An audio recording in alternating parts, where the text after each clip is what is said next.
Daktari Wilbrod Slaa amezua taharuki nchini Tanzania baada ya kutoa kauli kali kuhusu vyama vyenye mwelekeo nchini Tanzania. Ujambo na karibu. Tunakuletea taarifa moto kutoka Dar es Salaam ambako kauli za aliyekuwa katibu mkuu wa Chadema Daktari Wilbrod Slaa imeibua mjadala mkubwa katika ulingo wa siasa. Daktari Slaa ambaye alihusiana kwa karibu na mapambano ya upinzani nchini kabla ya kujiondoa kwenye siasa za moja kwa moja, ametoa kauli nzito akidai kwamba vyama pekee vyenye dira ya mwelekeo wa kweli wa kisiasa kwa sasa ni ACT Wazalendo na CUF.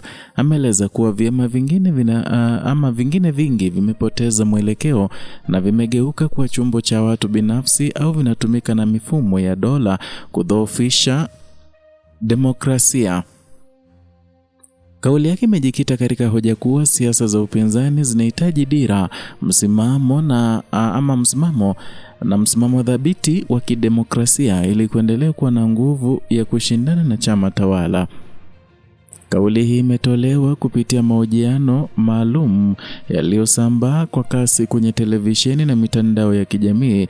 Imezua hisia mseto miongoni mwa wanasiasa, wachambuzi na wananchi wa kawaida. Wapo wanaona kauli hiyo kama mwamko wa kisiasa unaohitaji ili kuimarisha upinzani kuelekea uchaguzi mkuu wa mwaka 2025.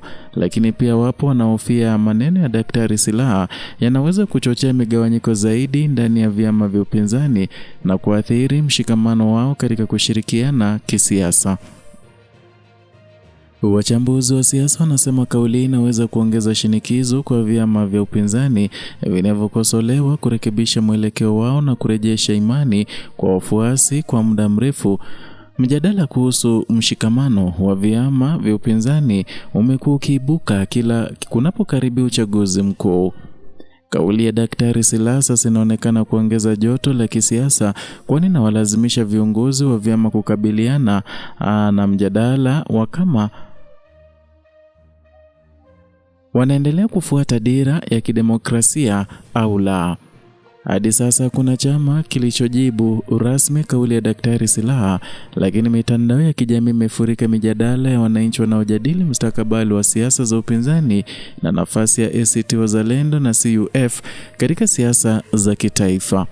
Wengi wanaona huenda kauli hii inachochea mikakati mipya ya kuimarisha mshikamano wa vyama vya upinzani, hasa ikizingatiwa kwa uchaguzi mkuu na karibia na upinzani unahitaji nguvu ya pamoja ili kushindana na chama tawala.